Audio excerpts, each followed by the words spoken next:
रहमानिर्रहीम आऊज़ु बिल्लाहि मिनश्शैतानिर्रजीम बिस्मिल्लाहिर्रहमानिर्रहीम। आज का जो प्रोग्राम ज़्यादातर तो ये बच्चों पर सवाल जवाबों का है, लेकिन जैसे रूटीन में है कुरान मजीद को हम तलावत करेंगे। सूरह फ़ील के मतलब हाथी है, आजकल के ज़माने में टैंक समझ लो।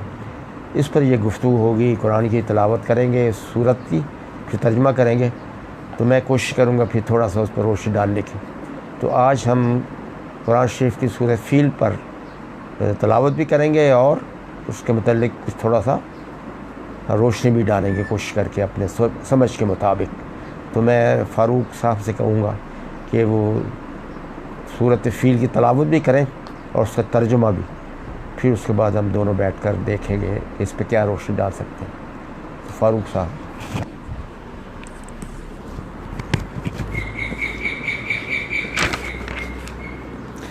औज़ु बिल्लाहि मिनश शैतानिर रजीम बिस्मिल्लाहिर रहमानिर रहीम।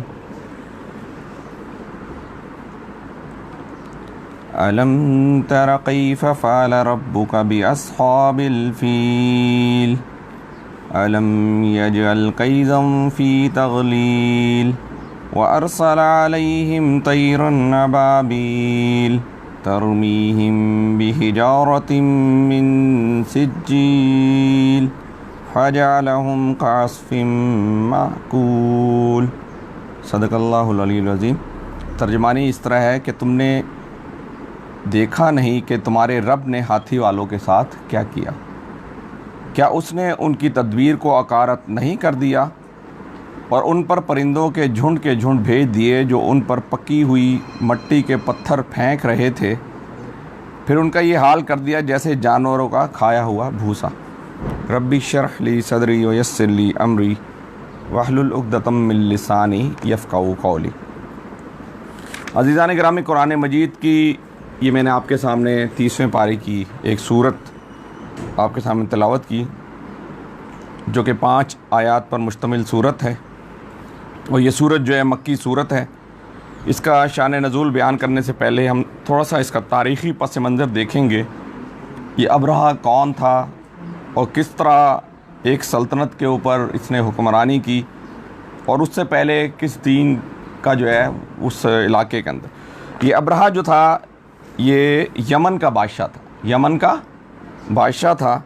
और यमन के हवाले से हम पहले भी पढ़ चुके हैं कि यमन जो है वो, इससे पहले हम पढ़ चुके हैं कि मलका सबा का किस्सा, जो कि 1356 तकरीबन कबल मसीह हम पढ़ चुके हैं कि यमन बड़ा खुशहाल मुल्क था और उसके अंदर नहरें बहती थीं और उसके अंदर बड़ा खुशहाली थी, इकोनॉमिकल हब था। इर्द गिर्द के जो है ना, जो अरब के जो कबाइल हैं, अरब के जो लोग हैं, वो वहाँ पर आके अपनी ख़रीद व फ़रोख्त किया करते थे। उसके बाद हमने एक और वाक़या पढ़ा था कि जिसके अंदर कौम आद का हमने पढ़ा था ना। आद एक बहुत पुरानी कौम थी कि जिसको नाम कहते हैं ये आदी मुजरिम है, ये तो इसकी आदत बन गई। ये लफ्ज़ वहीं से निकला है, कहते हैं इसकी तो आदत बड़ी ख़राब हो गई। ये तो आद का मतलब होता है कदीम तरीन पुरानी। फिर हमने पढ़ा कि कौम आद जो कि 3000 कबल मसीह यानी हज़रत ईसा अलैहिस्सलाम से तकरीबन 3000 साल पहले ये कौम थी, कि वो भी जो कौम जो थी वो यमन के अंदर आबाद थी। और वो ओमान और हुज़्र मौत के दरमियान उनका जो है ना वो इलाका था कि जिसके अंदर वो रहा करते थे। तो इसका मतलब ये है कि यमन शुरू से ही एक बहुत यानी खुशहाल मुल्क रहा है। आद के लोग जो थे वो भी बड़े खुशहाल थे, बड़े बड़े लंबे कद के लोग थे कि जो कि 18 फुट उनकी कदें थी, नहरें बहती थी और वहाँ वो उसके अलावा उनकी बड़ी खुशहाली थी, इकोनॉमिकल हब था। उसके अलावा उनके जनाब बारिशें बहुत होती थी, ये हम पढ़ चुके हैं पहले, ठीक है। इसका मतलब है कि यमन जो है एक ऐसा इलाका है जो कि सरसब्ज़ व शादाब इलाका है, और जो कि यानी जिसके अंदर तिजारती इलाका है, और जो कि शुरू से आज से 4-5 हज़ार साल पहले से लेकर अब तक तकरीबन, अब तो इस वक्त हालात कुछ और हैं, लेकिन उससे 4-5 हज़ार पहले से लेके और अल्लाह के नबी अकरम सल्लल्लाहु अलैहि वसल्लम तक वो जो इलाका था बड़ा खुशहाल और बड़े ताकतवर जो थे वहाँ पर बादशाह जो है वहाँ पर गुजरे थे। आइए अब हम थोड़ी सी इसकी तारीख़ी पस मंज़र देखते हैं कि ये जो अबरहा था उससे पहले ईसाई गवर्नमेंट थी। अबरहा के आने से पहले वहाँ पर जो है मैं आपको बताता हूँ, मौलाना मौदूदी रहमतुल्लाह अलैह ने तफसीर में लिखा है कि 340 से लेके 340 से लेके 378 ईस्वी, ईस्वी कहते हैं कि हज़रत ईसा अलैहिस्सलाम के बाद कितने साल गुजरे, यानी 340 साल गुजर चुके हैं और 378 साल तक हज़रत ईसा अलैहिस्सलाम के पैरोकारों की वहाँ पर जो है ना हुकूमत कायम थी। ठीक है जी। उनके अंदर तीन किस्म के लोग थे। एक वो लोग थे कि जिनको सैयद कहा जाता था, जो कि कबायली शयूख पर मुश्तमिल होती थी, जो कि खारजी मामलात, मुआहदात, फ़ौजी क़यादत, ये वो चीज़ें उनके ज़िम्मेदार होते थे। दूसरे वो लोग थे जो कि आकिब होते थे, जिनको आकिब जो दाखिली मामलात को देखा करते थे। और तीसरे वो लोग होते थे जिनको उसकुफ़ कहा जाता था, जो कि बिशप मजहबी पेशवा हुआ करते थे। और वो नजरान के, और ये जो इलाका था वो नजरान के अंदर बड़ी अहमियत रखता था। और यहाँ पर चमड़े और असले की सनतें बहुत ज़्यादा मकबूल थी उस वक्त। यानी ये मैं आपको किस वक्त की बात कर रहा हूँ, मैं आपके सामने 340 से लेके 378 कबल मसीह की बात कर रहा हूँ, कि जहाँ ये 3 किस्म के लोग आबाद थे। ईसाई लोगों की हुकूमत थी और उसके अलावा वहाँ पर चमड़े और असले की सनतें चल रही थी। अब क्या हुआ कि वहीं उसका जो बादशाह था उसका नाम था तोबान असद अबू कर्ब। तोबान अबू असद अबू कर्ब उसका यमन का बादशाह था उस वक्त। ये जो ईसाई है, ईसाइयत के अंदर उनका बादशाह कौन है? ये बादशाह तोबान है। ठीक है ना। ये एकदम यसरब गया। यसरब क्या, मदीना का पुराना नाम यसरब है। मदीना का पुराना नाम क्या है? यसरब। वो एकदम मदीना गया और वहाँ जाकर उसने जहाँ यहूदियों से मुतासिर होकर उसने दीन यहूदा को कबूल कर लिया। हज़रत यहूदी जो दीन था उसको कबूल कर लिया। और उसके बाद वहाँ से 2 आलिमों को लेके आया, अपने मुल्क के अंदर लेके आया। और उसके बाद जो ना वहाँ पर तबलीग शुरू कर दी, यहूदियत की तबलीग शुरू कर दी। और यहूदियत की तबलीग के अंदर जो लोग ईसाइयत पे कायम थे, जो कि हज़रत ईसा अलैहिस्सलाम के दीन के ऊपर कायम थे, उसने उनको पकड़ के एक तो पहले उनको जोर दिया कि तुम अपने दीन से मुनारफ हो जाओ और यहूदियों के दीन को कबूल कर लो। लेकिन वो न माने तो उसने क्या किया, बड़े बड़े गड़े खुदाए, बड़े बड़े गड़े जिसके अंदर आग अलाव बड़ा दहकाया। और आग के अलाव को दहकाने के बाद जो उन लोगों को पकड़ कर औरतों, मर्दों, बच्चों समेत उसके अंदर डाल दिया। ठीक है ना। ये बहुत बड़ा ये वाक़या था। ये दूसरी गवर्नमेंट थी। पहली गवर्नमेंट ये थी, दूसरी गवर्नमेंट ये कि यमन के अंदर बादशाह है जिसने अपना दीन चेंज कर लिया। उसके बाद लोगों को ज़बरदस्ती कह रहा है, और लोगों को ज़बरदस्ती कहने के बाद जो है ना ये अच्छा, जब ये बादशाह मर गया तो उसके बेटा जूनवास जो है वह हुक्मरान हुआ, कि जिसने नजरान के अंदर ईसाइयों का एक गढ़ था, नजरान करीबी, यानी यमन के करीबी नजरान इलाका था, कि जाकर उसने वहाँ भी ईसाइयों की हुकूमत थी, वहाँ को तहस नहस कर दिया और उनको भी ज़बरदस्ती अपने दीन के अंदर शामिल कर लिया। तो ये मौलाना मौदूदी ने सूरह बुरूज के अंदर की थोड़ी बताई है। यहाँ पर जो कत्ले आम हुआ वो कहते हैं तकरीबन 3000 आदमियों का कत्ले आम किया उन्होंने नजरान के अंदर और यमन के अंदर। जो लोग ईसाइयत को से ताइब नहीं हो रहे थे उनका कत्ले आम कर दिया। 3000 लोग जो हैं वहाँ पर मारे गए। ठीक है जी। अब हम आगे चलते हैं। अब सूरह फील की तरफ हम आते हैं कि जिसके अंदर मौलाना क्या कहते हैं। अच्छा, अब हम ये मैंने आपके सामने ये रख दिया, ईसाइयत ख़त्म हो चुकी है, यहूदियत गालिब आ चुकी है। उनका बेटा जो है फरमारवा जो था जुनवास, वो हुक्मरान आ चुका है। अच्छा, ये जुनवास जो था ना, जो हुक्मरान था, ये 525 ईस्वी के अंदर जो है ना इसने इस पूरे इलाके के अंदर हबशी इलाका था, वहाँ पर हुकूमत उसने अपनी कायम कर ली। ठीक है जी। और इसने क्या किया कि क्योंकि हबशियों के पास उस ज़माने में कोई काबिल ज़िक्र बैरी बेड़ा नहीं था, तो हबश ने अपनी 70,000 फ़ौज उसके ज़रिए से यमन में उतारी, साहिल पे उतारी, और ज़बरदस्ती जो है ना दोबारा उसको, यानी ये जुनवास जो था उसको ख़त्म करने की कोशिश की शाम की सल्तनत के अंदर। ठीक है जी। अच्छा, अब हम आते हैं, ये जो था ना ये जो यानी जुनवास था, जो यहूदी था, इसको दोबारा ख़त्म कर दिया गया। किसने ख़त्म किया? अबरहा ने ख़त्म किया। अबरहा दरअसल उस सल्तनत के अंदर वो एक निचले तबके पे कोई काम सिपाही था। इसने जुनवास ने 2 बंदों को सिपह सालार बनाया, एक उरियात था, एक अबरहा था। इन दोनों को सिपह सालार बनाया और उसको कहा कि तुम जनाब ये मेरी सल्तनत के अंदर जो ना वो ये जितनी भी यानी जो हम जंगे करते हैं उसके वो उनका ज़िम्मेदार बनाया। तो अबरहा ने धोखेधड़ी से जो ना उसको अरियात को कत्ल कर दिया, और कत्ल करने के बाद जो ना पूरा जो ना वो पूरी उसका हुक्मरान बन गया। पहले उसका अपनी फ़ौज का सिपह सालार बना, उसके बाद जो ना उसने बड़ी यानी साजिशें फैलाकर और यमन के ऊपर वो हुक्मरान बन गया अबरहा। अब अबरहा जो है अबरहा अब ये देखें, अबरहा दोबारा उस कौम का हुक्मरान बन चुका है, और उसने यानी तकरीबन जो है ना वो अपनी हुक्मरानी जो है वो यमन के अंदर कायम कर दी।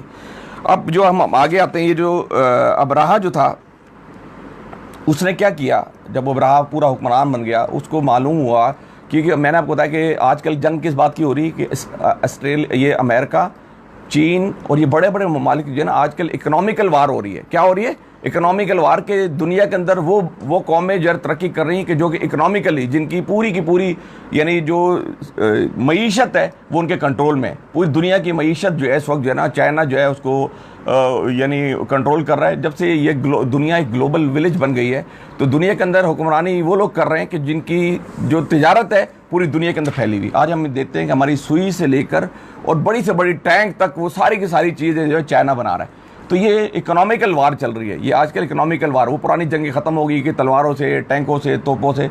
आजकल जो जंग चलती है वो इकोनॉमिकल वार चलती है या नफसियाती जंग चलती है कि किस बंदे ने किस तरीके से नफसियाती तौर पर उस पर हावी हो गए। तो अबरहा जो था ना, अबरहा को जब ये पता चला, एक और मैं आपको बात बताता चलूँ कि जो ईसाई थे और उसके बाद जो यहूदियों ने इस पर कंट्रोल हासिल किया, उसके बाद दोबारा अबरहा जो है वो ईसाइयत की तरफ माइल हो गया। उन्होंने कहा कि उन्होंने क्या किया था, ये जो अरब लोग थे ये तिजारत किया करते थे, यहाँ से यमन से तिजारत किया करते थे और सीधा जहाँ तक समुंदर के साथ साथ चलते चलते चलते जाके शाम तक ये तिजारत किया करते थे। अपनी बहरी बेड़ों के ऊपर अपना सामान लेके जाते थे और वहाँ जाके बेचा करते थे। तो शाम के करीब यानी अब ये कि जब अबरहा को पता चला और उनके लोगों को पता चला, ये इन्होंने लिखा है कि बादशाह अगस्टस जो उसका उनके बादशाह था उससे पहले गुजरा है, उसने क्या किया, एक बहरी बेड़े को वहाँ पर जाके कट लगा दिए शाम के अंदर। ये मैं आपको दिखाता हूँ, मौलाना मौदूदी ने इसका इक्तसादी तौर पर ये बताया भी है। ये मैप भी एक दिया हुआ है, ये मैप हम देखते हैं कि जिसके अंदर उन्होंने ये देखें, ये यहाँ पर ज़रा बच्चे गौर करें, ये देखें, ये मैंने आपको बताया है, ये यहाँ पर ये अदन का इलाका है कि जहाँ से अरब लोग जो है अपनी तिजारत किया करते थे, यहाँ से अपना सामान लेके जाते थे।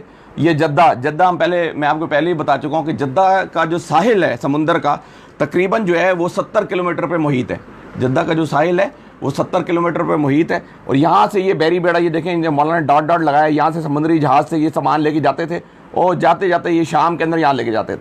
तो उन्होंने यहूदियों और ईसाइयों ने क्या किया कि यहाँ पर हमला करके अपने बहरी बेड़ा यहाँ लॉन्च कर दिया और यहाँ इसको कट लगा दिया कि ये अरब कंट्रीज़ जो हैं जिसका नाम पुराना हिजाज था, ये अपनी तिजारती सामान जो है शाम ना लेके जा सकें, शाम में ना लेके जा सकें। तो उन्होंने यहाँ पर आके हमला करके यहाँ पर इसको कर दिया।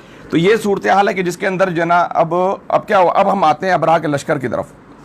अच्छा, जब अबरहा को पता चला कि जो अरब लोग हैं ये हम जो है बड़ी मुश्किल से हमने तिजारती हब अपना बनाया हुआ है, लेकिन दुनिया की एक बहुत बड़ी कुव्वत है, दुनिया के बहुत सारे लोग हैं जो कि हज के लिए आते हैं और यहाँ से ख़रीद और फ़रोग लेके जाते हैं और ये एक बहुत बड़ा जो है ना इकोनॉमिकली हब बनता चले जा रहा है और यहाँ पर बहुत सारी तिजारत होती चली जा रही। तो उसने कहा कि मैं ऐसा करता हूँ कि एक ऐसा कलीसा बनाता हूँ कि जिसके नतीजे में लोग जो है मेरी तरफ आए इबादत करने के लिए। हज़रत ईसा अलैहिस्सलाम की जो हवारी हैं, जो उसके पुजारी हैं, वो इधर आए पूरी दुनिया से मेरी तरफ। उसने जनाब क्या कि बहुत बड़ा कलीसा बनाया। ये मुफ्ती शफ़ी जो हैं जिन्होंने मारुफ़ुल कुरान के अंदर बताया कि वो कलीसा उन्होंने इतना बड़ा बनाया, कलीसा यानी ईसाइयों की इबादत इतनी बड़ी बनाई जो ऐसे आंखें ऊपर करके देखें तो उनको इतनी ऊपर हाइट होती है कि नज़र नहीं आती, उसकी चोटी नज़र नहीं आती। इतना बड़ा शानदार हीरो जवाहरात से उसके अंदर हीरे जवाहरात लगा दिए और इतना बड़ा कलीसा बना दिया। अब उसने ऐलान कर दिया कि लोग जो है पूरी दुनिया के अंदर उसने ऐलानात करवा दिए कि सारे के सारे लोग जो है ना, अबरहा ने कहा कि अब मेरी तरफ आए और यहाँ इबादत किया कर। 1 साल 2 साल 3 साल लेकिन लोग आए नहीं। उसने कहा यार अजीब तमाशा है, मैं तो इतनी पैसा लगा दी, इतनी दौलत लगा दी, इर्द गिर्द से मैंने पैसा मंगा के लगा दिया, लेकिन लोग तो फिर भी नहीं आ रहे। आखिर उसने प्लान किया कि किसी तरीके से मैं इस काबे को ही नाउज़ुबिल्लाह ढाल दूं कि ताकि जो है ना ये काबा ढह जाएगा तो उसके बाद जो है लोग मेरी तरफ आएंगे। उसने फिर जनाब अभी वो प्लान कर ही रहा था तो वहाँ उसने इश्तियाल अंगेज़ जो है ना वो बातें करनी शुरू कर दी काबे के ख़िलाफ़ कि मैं ये कर दूंगा। जैसे किसी को इश्तियाल दिलाता उसने इश्तियाल अंगेज़ बातें शुरू कर दी। उसके बाद एक शख्स ने जो कि अरबी शख्स था उसने जाके वहाँ उसके कलीसा के अंदर वो यानी वो पाखाना कर दिया, ये पेशाब कर दिया, तो उसको मौका मिल गया। उसने कहा बस ठीक है, अब तो मैं इस रब के जो ये घर है जिसकी ये इबादत मुसलमान करते हैं मैं इसको नहीं छोड़ूंगा। अब जनाब वो चल पड़ा है। वहाँ से जो अबरहा का लश्कर जो था चला था तकरीबन 570 कबल मसीह 570 ईस्वी, 570 से 571 ईस्वी के अंदर जनाब अबरहा जो है वो जनाब उसको एक मौका हाथ आ गया और वहाँ से वो निकला है और उसके साथ 60,000 की फ़ौज थी। कितनी? 60,000 फ़ौज थी, 13 हाथी थे और उसमें बरवायत 9 हाथी। कुछ रवायत में आता है कि 13 हाथी थे, कुछ रवायत में आता है कि 9 हाथी थे और वो उस लश्कर को लेके निकला और रास्ते में जिन जिन कबाइल ने उसकी मुखालफत की उनको या तो वो ख़त्म करता चला आया गया या फिर उनको जोरी उनको अपने साथ मिलाता हुआ साथ शामिल करता करता आके ताइफ के अंदर आके उसने पड़ाव डाल लिए। कहाँ आके पड़ाव डाल लिए? ताइफ के अंदर उसने पड़ाव डाल लिए। अब अच्छा, ताइफ के अंदर उसने पड़ाव डाल लिया, और वहाँ पड़ाव डालने के बाद जाहिर बात है जो इतनी बड़ी 60,000 की फ़ौज आई है, उसको खाने पीने को कुछ दरकार है। तो उसके लोगों ने क्या किया, इर्द गिर्द जो ऊँट चढ़ रहे थे ना, लोग अरबों के जो ऊँट चढ़ते थे, जो बकरियाँ चलती, उनको पकड़ कर वो लेके आ गया। उस जो सारी चीज़ों को पकड़ के लेके आ गया, तो उसमें नबी अकरम सल्लल्लाहु अलैहि वसल्लम के एक दादा थे, अब्दुल मुत्तलिब। दादा कौन से थे? अब्दुल मुत्तलिब जो थे, वो उनके भी जो कुछ ऊँट थे ना, वो भी 200 के करीब ऊँट थे, वो भी उनकी फ़ौज पकड़ के लेके चल गई। अब अब्दुल मुत्तलिब जो थे वो इंचार्ज थे, खाना काबा के वो इंचार्ज थे। मुशरिक कौम है, 360 बुत पड़े हुए हैं, उनकी पूजा होती है, खाना काबा का तवाफ़ कर रहे हैं, मुशरिक लोग तवाफ़ कर रहे हैं, और यहूदी और ईसाई उसके अंदर शामिल हैं। तो ये यहूदी लोग ज़्यादातर उसके अंदर यहूदी लोग उसके अंदर शामिल है, जो कि तवाफ़ जो है, यानी जैसे हम कल भी बात कर चुके थे कि हज़रत आदम अलैहिस्सलाम से जो है ना ये सिलसिला चलता चला आ रहा है, हज़रत इब्राहीम अलैहिस्सलाम से, तो ये तवाफ़ का सिलसिला बहुत अरसे से चलता चला आ रहा है। ये यानी एक मुक़द्दस ये जगह थी कि जिसको हज़रत आदम अलैहिस्सलाम से लेके आज तक हम उसको मुक़द्दस समझते चले आ रहे हैं। और जब हज़रत अब्दुल मुत्तलिब का मुकालमा हम अक्सर पढ़ चुके हैं, हज़रत अब्दुल मुत्तलिब को जैसे ही पता चला वो फ़ौरन जाते हैं और जाके अब्राहा के पास जाके कहते हैं कि भाई मैं तुम्हारे पास कुछ बात करने आया। अब्राहा कहते हैं हाँ बताओ क्या। उसको ज़हन में आया कि शायद अब ये कहेगा, माफ़ी मांगेगा कि भाई अब जो आप ऐसा करो, ये खाना काबा को छोड़ दो और अब आप चले जाओ। उसने कहा कि नहीं, मुझे इसकी कोई ज़रूरत नहीं है, वो जिसका घर है वो जाने, उसका रब जाने, जिसका घर है वो अपने घर की हिफाजत खुद करेगा। मैं तो इसलिए आया हूँ कि मेरे ऊँट जो है वो आपने पकड़ लिए हैं, मेरी रोज़ी रोटी का यही वसीला है, तो वो मेरे ऊँट मुझे वापस कर दिए। अब्राहा बड़ा परेशान हुआ कि यार ये तो उसके मुजावर बनते हैं, खाना काबा के मुजावर बनते हैं, और यहाँ उसको बचाने के बजाय वो कह रहे हैं वो जाने, उसका रब जाने, उसका जिसका घर है उसका रब जाने, और उसको छोड़ के वो वापस आ गए। जनाब ये इस तरह वो अपने ऊँटों को लेकर अब्राहा ने कहा ठीक है उसको छोड़ दो। तो ये मौलाना ने कुछ उसके अंदर कुछ और भी चीज़ें लिखी हैं, हम इसको थोड़ा आगे की तरफ लेके चलते हैं क्योंकि टाइम और कम है। वो जो उसका जो ख़ास साथी था कि जिसके ऊपर अब्राहा बैठा हुआ था, उसका नाम था महमूद। उसका नाम क्या था? महमूद उस हाथी का नाम था कि जिसके ऊपर वो बैठा हुआ था। और वो बड़े तकब्बुर के अंदर, वो एक दिन उसने इंतज़ार किया, दूसरे दिन उसने कहा कि भाई अब जा, वो दूसरे दिन अब्दुल मुत्तलिब आ गए, तीसरे दिन गालिबन जो है ना उसने खाना काबा के ऊपर हमला करने की कोशिश की। उसने कहा कि मैं अब इस पर हमला करता हूँ, और उसने अपने साथ जो है ना वो जंजीरें भी बड़ी बड़ी ले रखी थी कि जब कल मैं सुबह पढ़ रहा था मारुफ़ुल कुरान के अंदर, उसने जंजीरें ली हुई थी बहुत बड़ी बड़ी। और हाथियों को उसने इसलिए लिया था कि नाउज़ुबिल्लाह कि मैं खाना काबा की जो ये पिलर्स हैं उसके अंदर जंजीर डालकर खींचूंगा, नाउज़ुबिल्लाह इस खाना काबा को ज़मीन बोझ कर दूंगा। ये मारुफ़ुल कुरान में सुबह मैंने पढ़ा कि जिसके अंदर वो ये बताता है कि मेरा मकसद जो है हाथियों को लेके जाने का, कि मैं इनके पिलर्स के अंदर उसको डालूंगा अपने जंजीरों को और खींचूंगा तो वो ख़त्म हो जाएगा। अब वो जनाब हाथी को लेके आया, और हाथी को जब वो अब लेके आया पूरे लश्कर पीछे 9 हाथी या 13 हाथी आ गए हैं। अब आगे जाते हैं, जैसे हाथी आगे बढ़ते हैं, एक मुकाम पर आके ना खाना काबा के करीब काफ़ी पहले आके वो हाथियों ने वहाँ रुक गए, हाथी आगे नहीं जा रहे। उसको उनके बाद फिर लोहे के बड़े बड़े सूए किस्म के होते हैं, या मौलाना ने उसका लफ्ज़ कुछ और लिखा है, वो सूए होते हैं, ज़ोर से उसको मारते हैं तो हाथी चलता है, क्योंकि उसकी खाल अच्छी खासी मोटी होती है। लकड़ी से या आप उसका हाथ से तो उसको फ़र्क नहीं पड़ता, मक्खी या कुछ काट से फ़र्क नहीं, तो बड़े बड़े सूए होते हैं कील नुमा, वो ज़ोर से उसके अंदर मारते हैं तो वो चलता है। अब वो जनाब उसके अंदर मारते थे तो वो हाथी आगे नहीं जाता था। जैसे उसको छोड़ते तो मशरिक़ की तरफ भागना शुरू कर देता, मगरिब की तरफ भागना शुरू कर देता, पीछे की तरफ भागना शुरू कर, लेकिन जब आगे की तरफ करते तो आगे नहीं जाता था। उस अब्राहा ने बड़ी कोशिश की, वो हाथी जो है वो आगे की तरफ शुमाल जनूब मशरिक़ की तरफ भागते चले जा रहे थे, लेकिन खाना काबा की तरफ नहीं जाते थे। तो यहाँ अभी कुछ देर गुजरी थी कि वहाँ से जाना, यानी जैसे हमने पढ़ा है कि झुंड के झुंड परिंदों के झुंड के झुंड जो है पंजों में संगरेज़े लिए हुए हवा के अंदर से ऊपर से नमूदार हुए, और उन्होंने जनाब उसके ऊपर वो पत्थर जो है बरसाने शुरू कर दिए। और कुछ लोग कहते हैं कि उनका जिस्म जो है उस तरह जो है ना, वो तफासीर में लिखा उनका जिस्म गलना शुरू हो गया। और शायद ये अरब के अंदर ये जो चेचक की बीमारी भी उसी साल नमूदार हुई थी। ये चेचक जो आजकल भी पाई जाती है, ये भी उसी दौर में नमूदार हुई थी। और कुछ अहले तफसीर ये कहते हैं, इब्न अब्बास की रवायत है कि खुजली लाहिक हो जाती थी, और खुजलाते और जल्द फटनी शुरू हो जाती थी और गोश्त झड़ना शुरू हो जाता था। फिर इब्न अब्बास की दूसरी एक और रवायत है कि जिसके अंदर कहते हैं कि गोश्त और खून और पानी बहने लगता था और हड्डियाँ निकल कर बाहर आ जाती थी। उनका गोश्त ऐसे जैसे झड़ रहा है और हड्डियाँ निकल कर बाहर आना शुरू कर देती थी। और यानी यहाँ तक कि उनका जन्म ये जब वो वादी मुज़दलिफ़ा ये जो वाक़या पेश आया, ये हम गए ना मक्का में हज करने गए, मेरे बच्चे भी गए और अल्हम्दुलिल्लाह मेरी फैमिली भी गई। ये मुज़दलिफ़ा और मिना के दरमियान एक वादी मैसर है।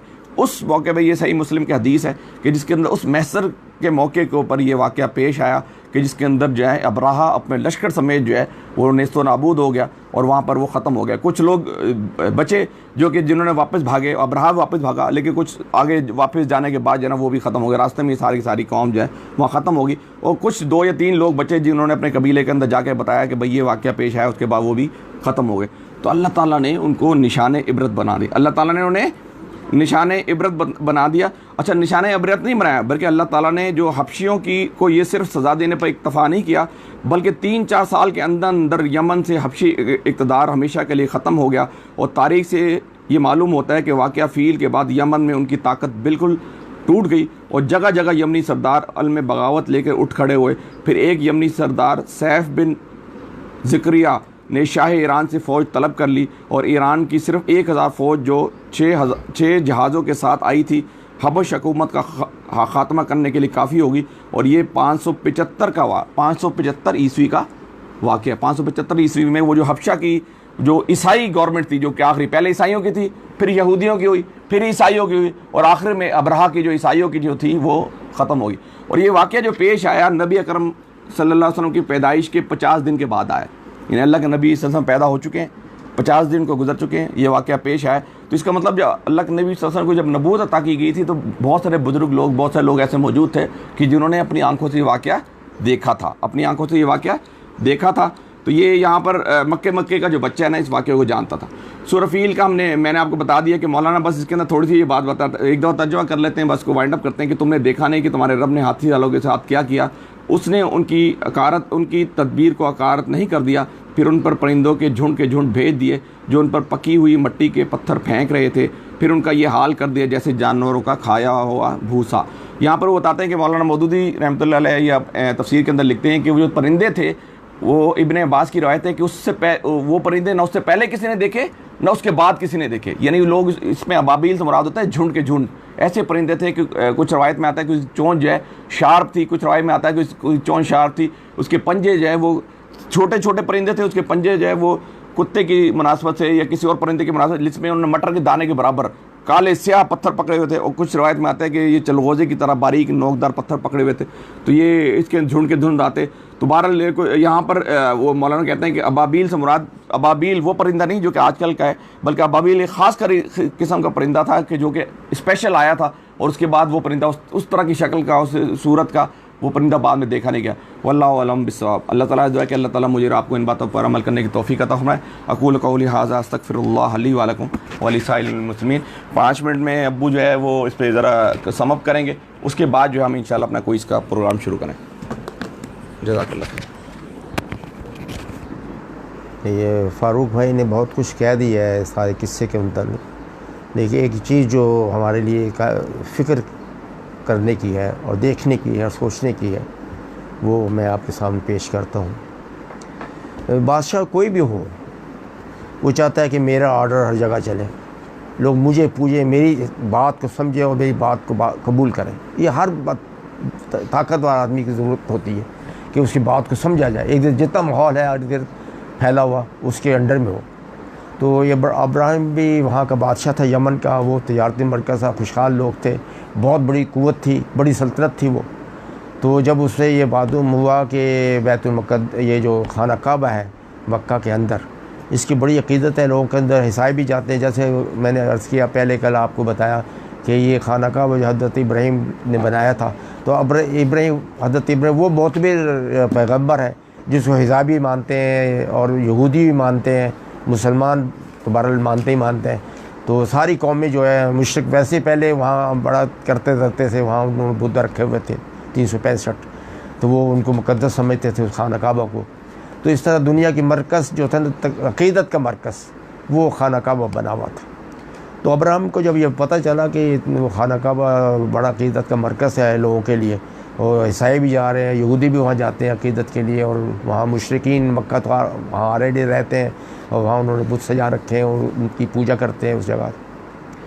तो उसकी ख्वाहिश हुई कि वो जो लोग उधर जा रहे हैं वो हमारी तरफ आए ताकि मेरा ऑर्डर चल सके उन पर। उसने इस ख्वाहिश का इज़हार करने के लिए उसने एक बहुत बड़ा, जैसे कि बताया इन्होंने, चर्च बनाया, एक बहुत बड़ी मस्जिद बनाई, जो आप समझ लें इबादतगाह बनाई, बड़ी खूबसूरत, बहुत रईस और बड़ी। और कह दिया कि अब दुनिया के सारे जो यहूदी ईसाई और मुशरिकीन वो यहाँ आया करें, देखो कितना खूबसूरत घर है, उसकी खाना काबा की क्या अहमियत है इस बड़े खूबसूरत घर के मुताबिक। लेकिन भारत क्योंकि अल्लाह का वो मुक़द्दस मकाम है, इब्राहिम का बनाया हुआ है, उसकी दुआ उसके साथ शामिल है, तो अक़ीदत बहरहाल वो ना तोड़ सका। और उसी तरह लोग हज़ारों की तादाद में वहाँ मक्का अपनी अक़ीदत का इज़हार करने के लिए हर साल जमा होते थे। तो जब उसको ये मालूम हुआ कि मेरी सारे कोशिशों के बावजूद ये सारी चीज़ें नहीं मिट सकी, तो उसे ये ख्वाहिश अपनी इजहार किया कि मैं अब इसको, पहले तो गुस्सा से उसको इतला दी कि मैं अब मटाने आ रहा हूँ, फिर उसके बाद चढ़ दौड़ा टैंकों के साथ। आज टैंक समझ लो हाथी जो सबसे बड़ी क़ुव्वत होती है दुश्मन की उन दिनों, वो हाथी होता था। हाथी बहुत मजबूत जानवर है, वो टक्कर लगाए तो ये दीवारें और मकान और दरख्त गिरा देता है, इतनी क़ुव्वत अल्लाह ने उसको दी, इतनी चर्बी और इतना मजबूत जिस्म होता है उसका। जैसे इन्होंने बताया कि उसका ख्याल था कि मैं जंजीरें डाल कर तो खींच लूँगा और गिरा दूँगा खाना काबा को, लेकिन अल्लाह का वो मकाम इब्राहिम का वो बनाया हुआ, और उसके बाद इस पर हज़रत आदम और हज़ारों के सजदे वहाँ नबियों के हुए, और अल्लाह का ख़ास डायरेक्शन के तौर पर वो बनाया गया, उसके कहने पर फरिश्तों ने पहले बनाया था। तो ये कैसे मुमकिन था कि अल्लाह उसकी क़ुव्वत के सामने कोई और भी उसको ज़ेर कर सके, ये मुमकिन नहीं था। तो वहाँ फिर अल्लाह ने अपने इजहार बता दिया कि देखो मेरी क़ुव्वत क्या है। देखते ही देखते जो है ना वो टैंक जो आए थे वहाँ उसको मटाने के लिए, उसको गिराने के लिए, ख़त्म करने के लिए, उसको जानवर है जो परिंदा कहते हैं, छोटा सा बाबील, झुंड के झुंड आए। आप अंदाज़ा करें एक चिड़िया या एक जो कबूतर है या एक परिंदा है वो कितना वज़न उठा सकता है, कितना मोटा चीज़ वो अपनी चोंच पे ले सकता है। बहरहाल वो अल्लाह जिसको चाहे जो उस ताकत दे दे। उन्होंने उस परिंदों के मुंह के अंदर ऐसे पत्थर दे दिए जो बिल्कुल तीर की तरह सख्त, और वो हाथियों के अंदर गुजरते चले जाते, और वो हाथी जो है ना कीमा बनते बनते चले। वो उन पर जो बैठा हुआ शख्स था अब्राहिम या उसके लश्कर, वो देखते ही तबाह करके रखते। तो यहाँ अल्लाह में ये बताता है कि मेरी क़ुव्वत देखो, मैं कितनी बड़ी क़ुव्वत का मालिक हूँ। ये जो दुनिया के अंदर ये क़ुव्वतें तुम देखते हो ना, ये तो खाक है मेरे सामने। तो देखने का मतलब, सोचने का और ये कहने का मतलब ये है कि अल्लाह की शान को देखो, उसकी क़ुव्वत देखो, उसके पावर को देखो, जिसको हम मानने वाले। तो वो सुप्रीम ताकत है, जिससे चाहे जब चाहे जो चाहे काम ले ले। ये उसके अंदर एक अल्लाह ने अपने अंदर एक क़ुव्वत रखी है कि जिसको चाहे, जिससे चाहे वो काम ले ले। मामूली सी चिड़िया के साथ उसने ऐसा इंजाम कर दिया उस हाथी वालों का, टैंक वालों का, कि आज तक वो इबरत का सामान बनेगा हमारे लिए। तो देखने की बात है, जिनको हम मानते हैं अल्लाह, वो बड़ी क़ुव्वतों का मालिक, हमें उसी पर भरोसा करना, ज़िंदगी का हर काम पर